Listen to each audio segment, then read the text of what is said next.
sura ya 21 aya ya 8 nasema maneno haya: bali waoga na wasioamini na wachukizao na wauaji na wazinzi na wachawi na hao waabuduo sanamu na waongo wote, sehemu yao ni katika lile ziwa liwakalo moto na kiberiti. Hii ndiyo mauti ya ngapi? Mauti ya pili. Kichwa cha somo kinasema, kwa nini hawataingia mbinguni? Tusali. Baba yetu wa mbinguni, asante sana kwa siku ya leo ya ibada. Tunaamini umetukusanya mahali hapa ukingali unalo neno kwa ajili yetu. Ninakusihi ruhusu neno hilo tukalisikie. Ipatie mioyo yetu nguvu ya kufanya maamuzi thabiti ya kuishi sawasawa na neno lako, kwa jina la Yesu, amen. Marafiki zangu, kitabu cha Ufunuo sura ya 21 ni kitabu kinachoeleza uzuri wa mbinguni. Na ukisoma sura ya kwanza inaeleza jinsi Yohana alipokuwa katika kisiwa cha Patmo akiwa peke yake, ila si mwenyewe. Yaani walimtenga awe peke yake, maana ndio adhabu iliyokuwa ikionekana inayofaa kwa ajili yake. Maana serikali katili ya Kirumi iliamua kumuua Yohana, wakamweka katika pipa. Wanazuoni wanajaribu kusema ni pipa la mafuta, lakini halikuwa la mafuta, lilikuwa pipa la lami. Lami ikiwa inachemka kabisa, Yohana akatumbukizwa mle ndani ili afe, lakini Bwana akatenda muujiza, Yohana hakufa. Na baada ya kuonekana sasa kama tishio kwa serikali ya Kirumi, kila adhabu wanayopewa haitekelezeki, wakaona adhabu pekee iliyobaki ni kumtupa kwenye kisiwa cha Patmo ili awe peke yake huko afe. Walipompeleka Patmo, wanajua wamempeleka kufa, kumbe wamempeleka sehemu ya kupokea mafunuo ya mbinguni. Haleluya! Ujue kuna wakati wanadamu wanaweza wakasema tunampeleka pale kumficha, lakini kumbe ikawa ni sehemu ya wewe kukutana na Bwana. Ridhika na kila jambo ambalo Mungu anaruhusu lifike maishani mwako. Mengine ni machungu, ila yana faida kubwa sana. Yohana akaonyeshwa jinsi mbingu ilivyo, na anaeleza akiwa katika roho. Anasema, nikaona mbingu mpya na nchi mpya, maana mbingu za kwanza na nchi za kwanza zimepita, wala hapana bahari tena. Na anasema katika mji wa mbinguni Bwana mwenyewe atafuta kila chozi katika macho ya watakatifu wake. Hakutakuwa na kifo, hakutakuwa na maombolezo, hakutakuwa na kilio. Hapo ni furaha. Kifo adui yetu hata kuwepo tena. Haleluya! Ujue hilo sio somo langu, ila utayapata katika sura ya 21 ya kitabu cha Ufunuo, fungu la kwanza mpaka fungu la 7. Inaeleza jinsi mbingu ilivyo nzuri sana.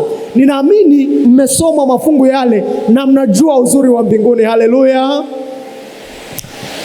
Tunapojua uzuri wa mbinguni, leo tutagusia habari ya makundi ya watu ambao hawawezi wakaingia mbinguni na sababu zitakazowafanya wasiingie mbinguni. Nitaanza kuuliza maswali mawili ya msingi, na haya nitatamani uyajibu kwa kunyoosha mkono, na kila swali mojawapo litakuhitaji kutafakari kwa kina sana. Swali la kwanza: kanisa watakatifu wa Mungu ni wangapi wanatamani kwenda mbinguni? Haleluya Bwana. Kanisa lote limenyoosha mikono, wanatamani kwenda wapi? Na kuna kale kawimbo tunakaimba kwa furaha, natamani kwenda mbinguni, na ukikaimba watu wanafurahi. Swali la pili: Hili laweza kuwa gumu kidogo na litakuhitaji utafakari zaidi, na pia utanijibu kwa kunyoosha mkono. Wangapi wako tayari kwenda mbinguni? Swali la kwanza lilikuwa linasema wangapi wanatamani. La pili linasema wangapi wako namna gani tayari? Wangapi wako tayari? Haleluya Bwana. Sasa acha niwape maana kuwa tayari kuna vigezo. Ujue wote, nitoe mfano rahisi ninaopenda kutumia nikifundisha hili somo. Wote tunatamani, nikiwauliza wangapi wanatamani kufika United States of America, wote tunatamani, si ndio? Lakini habari ya kuwa tayari hii inahusisha vigezo, na nitakuuliza swali la kwanza. Unatamani kwenda Amerika, una passport? Kama hauna, hauko tayari, vigezo vimekutema. Unatamani ila hauko tayari, maana vigezo vimefanya nini? Haya, una passport. Swali la pili, una tiketi tayari? Swali la tatu, si unakumbuka hivi karibuni Trump ameongeza vigezo kwa Watanzania na baadhi ya nchi za Afrika kuingia Marekani, na amesema ukienda pale kwa ajili ya utalii ama kwa ajili ya biashara, na mojawapo ya mataifa hayo ni Tanzania ikiwepo, alisema unapaswa kuweka bond ambayo ni kama dola za Kimarekani ambazo nilijaribu kuzikonvert kwa pesa ya Kitanzania ni kama milioni 36 na point. Yaani ili uingie Marekani lazima uziweke bond na watakuruhusu kuingia. Ukitoka kwa wakati utarudishiwa fedha yako, ukichelewa ni faini, hiyo hela yako imechukuliwa. Unazo? Haya, yale matamanio yako haiba. Haya, kwa vigezo vya kwenda mbinguni, wangapi wako tayari?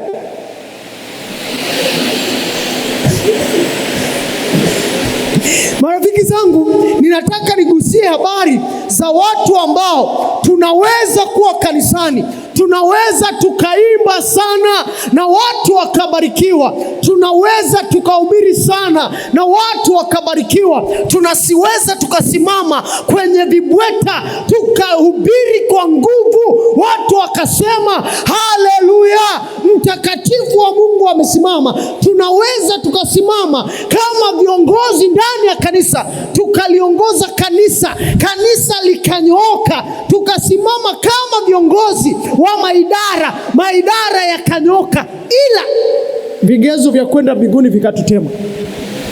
Na leo nitawaambia baadhi ya makundi ambayo piga huo garagaza, wasipobadilika, wasipotubu hawawezi wakaingia mbinguni.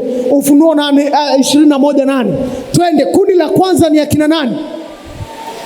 Twende pamoja, watakatifu wa Mungu. Kundi la kwanza akina nani? Haleluya. Kanisa sasa tuko pamoja. Kundi la kwanza ni la akina nani? Waoga. Ujue hii ilinitia kwenye tafakari ya pekee sana. Ninatamani na wewe utafakari na ushtuke kama mimi. Nilishtuka nilipofikiri kwamba eti kwenye msafara wa kwenda motoni aliyetangulia sio mchawi, aliyetangulia sio mzinzi, aliyetangulia ni mwoga. Hii inatafakarisha sana. Na ukifikiria hivi, tulishawahi kumvuta mtu ushirika kwa sababu ni mwoga?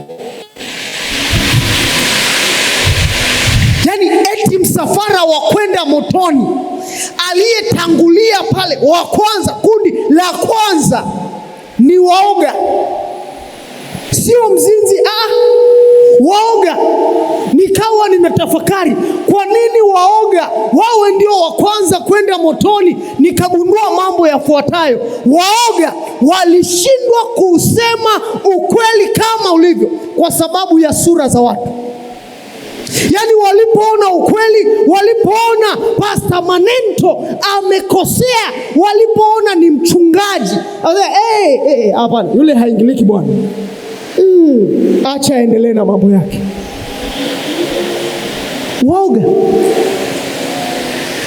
Waoga. Walipoona yuni ya namna hiyo ya watu waoga wasiosema ukweli, marafiki zangu, sikilizeni niwaambie, hakuna mbingu ya waoga. Hakuna mbingu ya walioshindwa kufanya maamuzi ya kusimamia ukweli kwa sababu ya sura za watu. Hakuna mbingu ya watu ambao walipotishiwa kufukuzwa kazi kwa sababu ya Sabato wakaamua kuchagua kazi na kukanyaga Sabato. Hakuna mbingu ya watu ambao walipopatwa na hofu ya maisha, kwamba maisha ni magumu na yanahitaji fedha, wakaogopa maisha, wakaamua kufanya biashara haramu ili wapate fedha. Hakuna mbingu ya namna hiyo. Hakuna. Waoga hawataingia mbinguni. Hata Waadventista wa Sabato, marafiki zangu, tuna ukweli wa neno la Mungu kabisa. Haya, hapa Tanga tumewafikishia ukweli. Bwana, hapa ingiliki hapa bwana. We, utapigwa, utatandikwa. Unakufa na ukweli shingoni wa neno la Mungu kwa sababu ya changamoto za kinini? Za kimazingira. Acha niwaambie tatizo lingine kubwa la waoga. Waoga tatizo lao kubwa ni hili. Pamoja na kwamba zaidi ya mara 405 ambayo Mungu alisema kwenye Biblia usiogope, niko pamoja nawe, wao waliona sio kitu. Waliona Mungu si wa kuaminika. Ndio maana wakaendelea kuogopa na kumwacha Mungu pembeni na faraja yake ya kutokuogopa. Waoga hawataingia mbinguni. Na hapa ndipo ninapotafakari sana, kanisa, tutapataje kupona?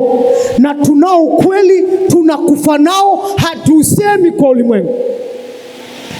Na sikiliza nikuambie, uoga unaotajwa hapa sio ujasiri. Mungu hataki tuwe na ujasiri wa kikatili. Unajua kuna watu wanajua ujasiri ni ukatili. Yaani kuna watu wanajua ujasiri ni nini? Ni ukatili. Ninataka niwafundishe, niwaambie habari ya mfano wa ujasiri. Wako wapi akina Nathan ambaye baada ya Daudi kutenda dhambi akajitia ujasiri katika Bwana, kwa unyenyekevu mkubwa akamwendea Daudi, akamwambia Daudi, sikiliza nikuambie, kwa unyenyekevu wa moyo mfalme, ninataka nikuambie mfano. Hivi tajiri mmoja aliyekuwa na kondoo wengi akawa na sherehe, akaenda akachukua kondoo wa masikini akachinja kwa sherehe yake. Hivi tajiri huyu angefanywa nini? Daudi akajihukumu mwenyewe akisema angehitaji adhabu kali zaidi. Kamwambia, sikiliza nikuambie Daudi, huyo mtu ni wewe. Umetenda dhambi mbele za Bwana. Ninauliza kanisa leo, ni akina nani leo kanisani ambaye akiona dhambi natendeka kwa ujasiri na wa unyenyekevu mkubwa na maombi mengi moyoni ataenda akieleza ukweli na kutaka mtu atubu? Ni mara ngapi? Au tumeishiana tu kunyoshana vidole? Pale hakuna kitu bwana. Hakuna kitu. Umemsaidiaje? Kwa moyo wa unyenyekevu umefanya nini kwa ajili yake? Sikiliza hiki Paulo anachosema katika kitabu cha Matendo ya Mitume. Kitabu cha Matendo ya Mitume, kuna jambo ambalo ninatamani tuligusie hapa tukikimbizana na wakati. Kitabu cha Matendo ya Mitume 18 aya ya 9 na aya ya 10 nasema, Bwana akamwambia Paulo kwa maono usiku, usiogope, bali nena, wala usinyamaze, kwa kuwa mimi ni pamoja nawe, wala hapana mtu atakaye kushambulia ili kukudhuru, kwa maana mimi nina watu wengi katika mji huu. Haleluya! Ni mara ngapi ulipata hofu ukanyamaza? Ni mara ngapi ulinyamazishwa ukaacha kusema ukweli kwa sababu ya fedha? Ni mara ngapi ulipoitazama amani yako na jinsi ukweli unavyoweza ukasheki amani yako, ukaamua kuichagua amani yako kuliko ukweli?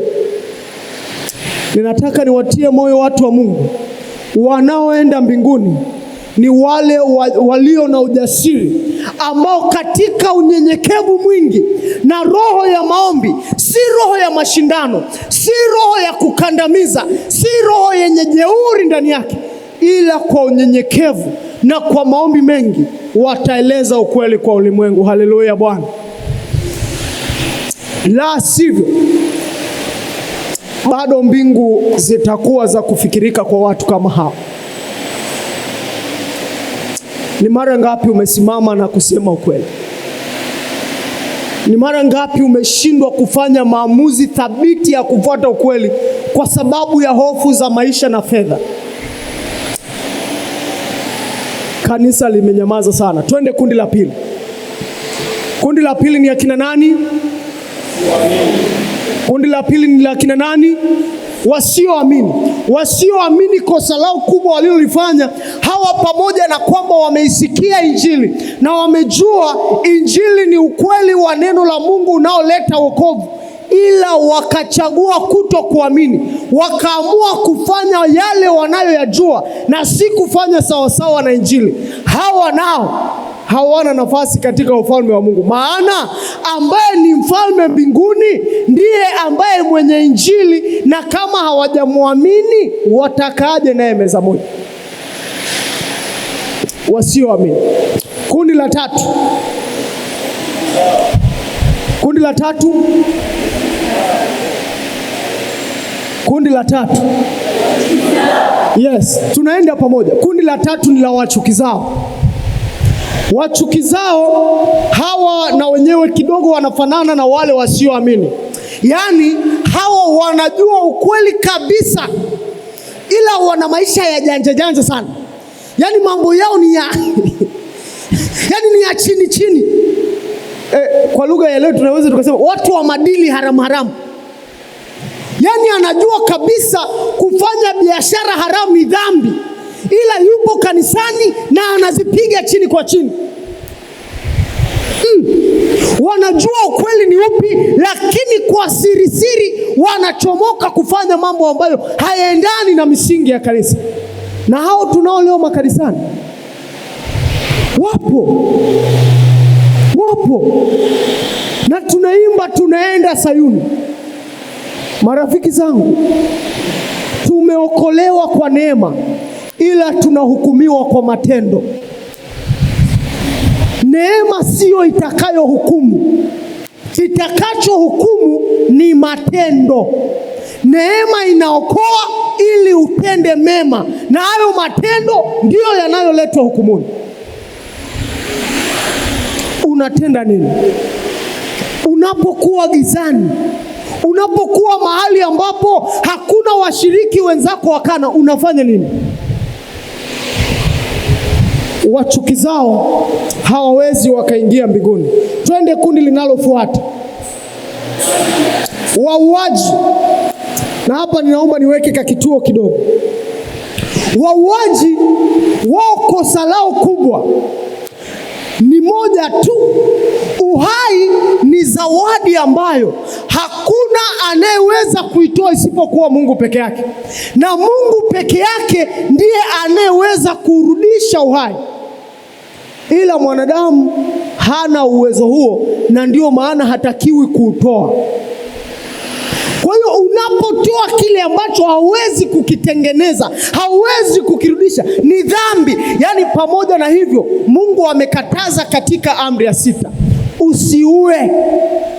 Na leo tuna watu ambao wameua, wengine wameshiriki njama za mauaji, na hili huenda likakushtua zaidi. Kitabu cha Yohana, fungua pale haraka pamoja. Kitabu cha Yohana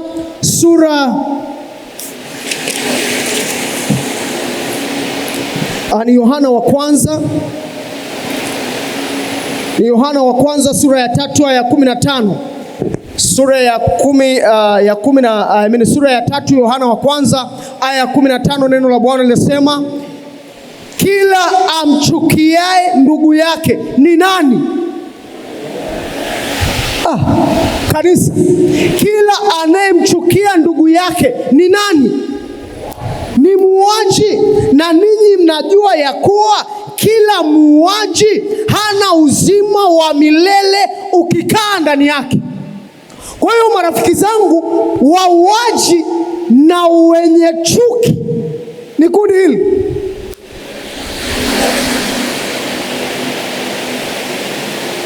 Habari za asubuhi. Aliyeua akashika damu ya mwenzake na mwenye chuki moyoni mwake, Biblia inawaweka kundi moja. Ni mara ngapi tumekuwa na chuki dhidi ya washiriki wenzetu? Na sikiliza nikuambie, wengine wakaweka na viapo, yule sitamsalimia maisha yangu yote. Ninataka nikupe habari mbaya, hauna mbingu. Hakuna. Kwa nini? Wewe ni muuaji. Na bahati mbaya kwako ni hii, hauwezi ukashtakiwa kisheria, na wala hata kanisani hatutakufuta ushirika, ila mbinguni hauja qualify kuwa raia wa ufalme wa mbinguni. Shuki, wewe unahesabiwa kundi moja na muuaji. Na leo tuna washiriki wa namna hiyo. Tunasema tunaenda mbinguni, lakini ukimpa yule sitakanyaga kwake. Ninakumbuka rafiki mmoja ambaye yeye alipoteza kabisa, maana nilimhurumia. Alisema yeye fulani ambaye alinikosea, hata akikanyaga kwenye msiba wangu nitainuka nimpige makofi. Nikamwambia, ndugu yangu, Mungu akusamehe, maana hata unalolisema ufanye nini? Wewe ni muuaji, hata na mbinguni hauendi. Wengine wanasema nikimwona anaenda mbinguni mimi nashuka. Usikazane hata kushuka, hauendi. Unashukaje wakati hauendi? Maana Biblia inasema, marafiki, kila amchukiaye ndugu yake ni muuaji. Na ninyi kanisa mnajua wauaji hawana uzima wa milele. Na Ufunuo inasema wauaji hawana uzima wa milele. Ni mara ngapi tumeishi tukiwa na chuki kati yetu? Ni mara ngapi tumeishi tunazunguka tu hatusalimiani? Ni mara ngapi tumekaa hata kusema fulani yani natamani hata afe? Marafiki zangu, unajua roho inayokusukuma kusema hivyo ni ya nani? Unajua hiyo roho? Wauaji hawana mbingu. Ninasikitika kwa sababu hayo mambo leo yameonekana ya kawaida sana. Na tunasimama tunahubiri, kumbe tuna chuki na watu. Tunasimama tunaimba, kumbe tuna chuki na watu. Wanakwaya, Bwana asifiwe. Na mimi ni mwanakwaya mwenzenu, tena niliwahi kuwa mwalimu wa kwaya. Akiimba solo, si hata kaanguke hapo kazimie. Chuki. Sikilizeni niwaambie watakatifu wa Mungu, hakuna mtoto wa Mungu atakayeonja mbingu kama ana chuki na hajaitubia na kuacha. Hakuna. Mbingu hatuendi sio laissez-faire.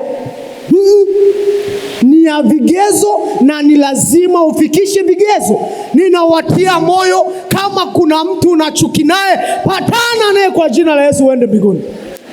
Maana bila hiyo utaimba habari za mbinguni, utaomba Baba wa mbinguni ufalme wako uje, utahubiri habari za uzuri wa mbinguni, lakini hautaukanyaga. Haya, kundi linalofuata. Na hili mlitaje tu vizuri, maana ndilo tunalofutia washiriki wengi sana. Ni la kina nani? Wazinzi. Na kwa nini wazinzi hawatakanyaga mbinguni? Hawa walifeli tu mahali pamoja. Walishindwa kuiheshimu taasisi takatifu ya Mungu, wakaamua kufanya vile ambavyo Mungu hakutaka mambo yafanyike. Na sikiliza nikuambie, leo uzinzi umeonekana kuwa jambo la kawaida sana kwa wanadamu. Limeonekana kuwa jambo la kawaida. Usipojihusisha na hayo mambo unaonekana kama mshamba. Ninataka niwaambie marafiki zangu, wazinzi hawataingia mbinguni wasipotubu na kuacha. Na hata hivyo, Methali inasema azinie na mwanamke hana nini? Hana akili. Namna gani? Kabisa. Malizia kale kaneno kabisa. Yaani mjinga wa mwisho kwenye Biblia ni mzinzi. Yaani kiwango cha Biblia cha kupima upumbavu, ujinga, ni kwenye uzinzi, sio kwenye vyetu ulivyo navyo. Na ndipo utagundua kwamba leo tuna maprofesa wajinga wasio na akili, kwa sababu ni wazinzi. Mara kadhaa hata wachungaji wajinga wasio na akili, wazinzi. Mara kadhaa hata wahubiri wajinga wasio na akili, wazinzi hao. Mara pengine hata waimbaji, mara pengine hata wanaoshika vitakatifu vya Bwana wajinga, kwa sababu ya uzinzi. Wameshindwa kuiheshimu taasisi takatifu ya Mungu. Leo tazama jinsi ndoa zinavyovunjika kwa sababu ya uzinzi. Tazama jinsi ambavyo maadili yanaporomoka, yanaharibika kwa sababu ya uzinzi. Tazama jinsi ambavyo jamii imeenda mbali zaidi kwa sababu ya uzinzi. Marafiki zangu, wazinzi hawatakanyaga mbinguni. Full stop. Haya, kundi linalofuata. Akina nani? Wachawi. Marafiki zangu, hili neno wachawi lililoandikwa hapa Kigiriki linaitwa pharmakois, ambalo linamaanisha dawa za kichawi, uchawi wenyewe, lakini na wanaotumia dawa za kulevya na miujiza ya kichawi.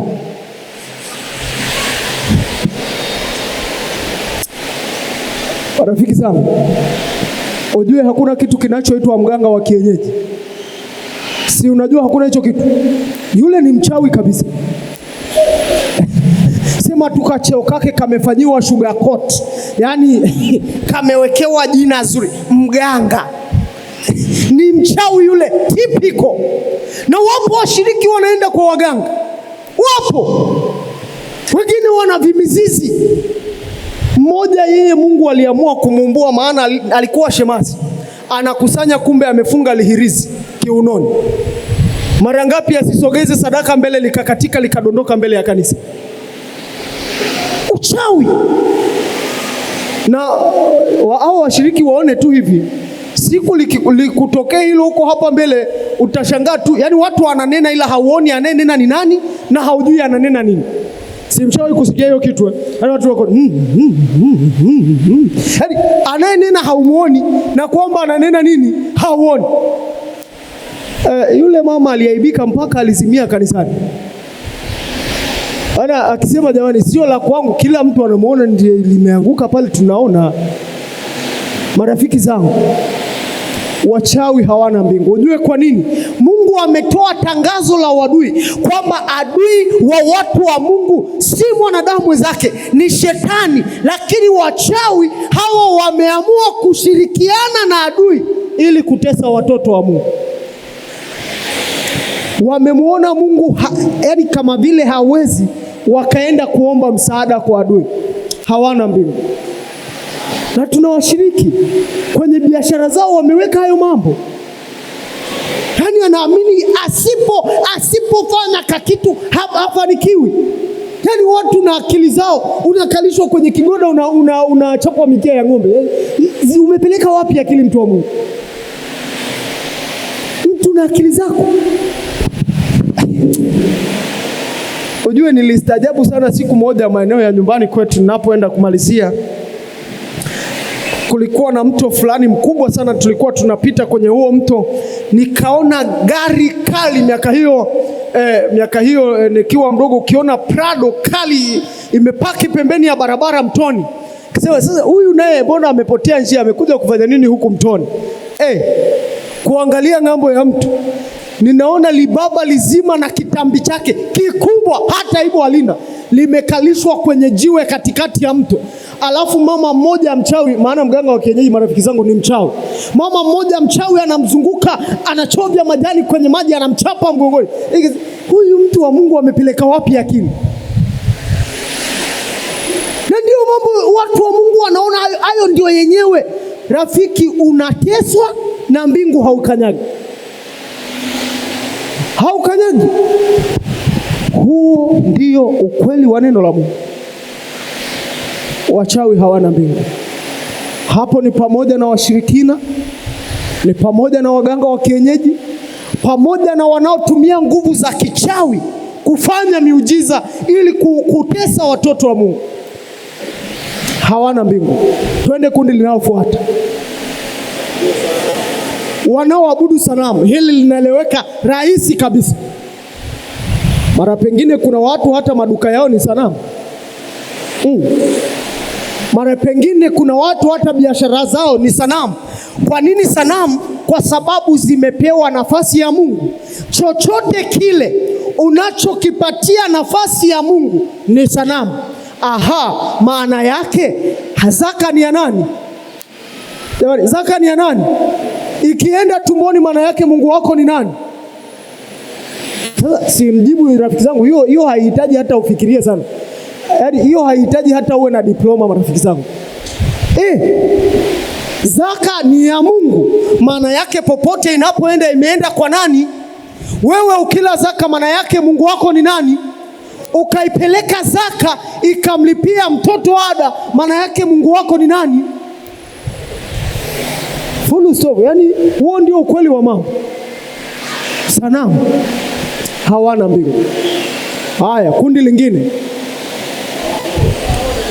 Hili ndilo la mwisho. Na kwa sababu ndio la mwisho tunamaliza hapa.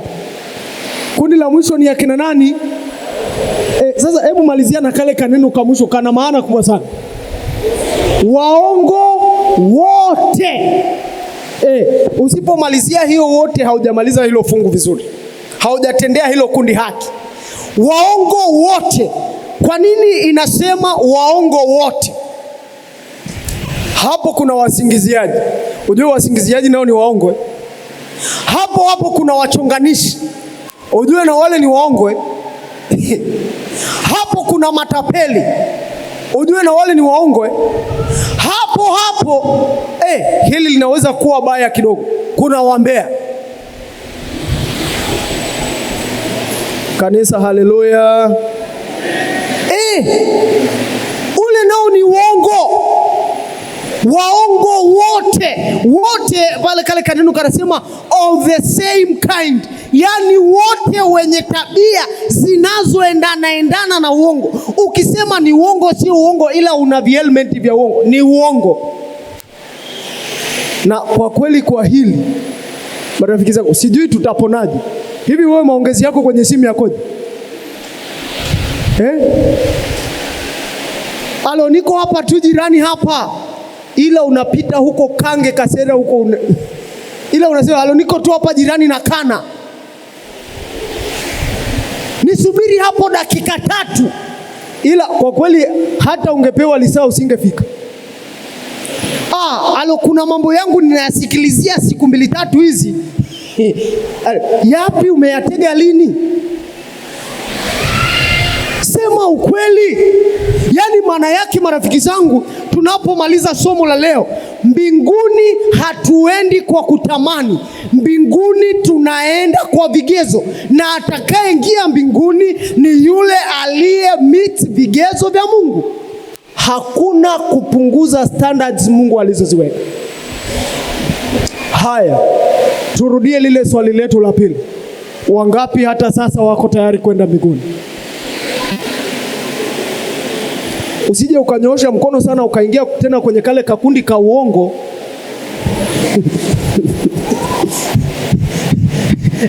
Usije ukapambana sana ukashangaa unaingia tena pale. Ila ninachotaka kusema ni nini? Marafiki zangu, Na haya makundi yote tunayo kanisani, ujue. Unaweza nikahubiri lakini kumbe ninaanguka kwenye kundi mojawapo la namna hiyo. Ninaweza nikaimba vizuri sana, na nikiimba watu wakabarikiwa, wakasema haleluya, Bwana ana muimbaji, Bwana ana mhubiri, lakini ninaangukia hapo. Ninaweza nikawa kiongozi, nipo ndani ya kanisa, miaka nenda rudi, nimezaliwa humu, nikakuwa humu kanisani, lakini nipo kwenye kundi mojawapo. Na sikilizeni niwaambie marafiki zangu, mbinguni tunaenda kwa vigezo. Tumeokolewa kwa neema, tunahukumiwa kwa matendo. Maana kuna watu wanajifariji, bwana ninatenda tu maana neema ya Mungu ni kubwa. Marafiki zangu, neema ina kazi yake. Kazi yake ni ya kuokoa, sio ya kutoa favor ya hukumu. Hapana. Tunapohitimisha ibada ya leo, huenda umeona upo kundi mojawapo namna hiyo, na umegundua kwamba hakuna mwenye tabia hiyo anayeweza kuingia mbinguni. Sasa ni kitu gani tunaweza tukakifanya? Biblia bado ina majibu kwa ajili yangu na kwa ajili yako. Neno la Mungu, kitabu cha Mithali, neno la Mungu linasema maneno haya. Kitabu cha Mithali sura ya 28 aya ya 13, na fungu hili litakuwa ni fungu litakalohitimisha ibada yetu mchana wa leo. Mithali sura ya 28 aya ya 13, neno la Bwana linasema,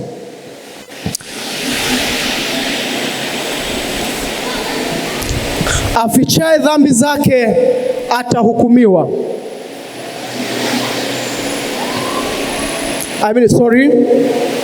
Afichaye dhambi zake hatafanikiwa, bali aziungamaye na kuziacha atapata rehema. Haleluya. Huenda ukatazama na kutafakari maisha yako. Upo kwenye kundi miongoni mwa makundi haya. Unafikiri hivi kweli ndio mbingu mimi basi nimekosa? Bado nafasi unayo ya leo. Kanuni ni mbili: ungama na kuacha, utapata rehema. Haleluya. Sio ungama alafu uendelee. Ungama na kuacha. Ninawatia moyo watakatifu wa Mungu, atakayeenda mbinguni ni mdhambi aliyeungama na kuacha, akafanywa mavazi yake kuwa meupe, ndiye atakayeingia. Ila ukiungama na usiache, hiyo ni dhihaka mbele za Mungu.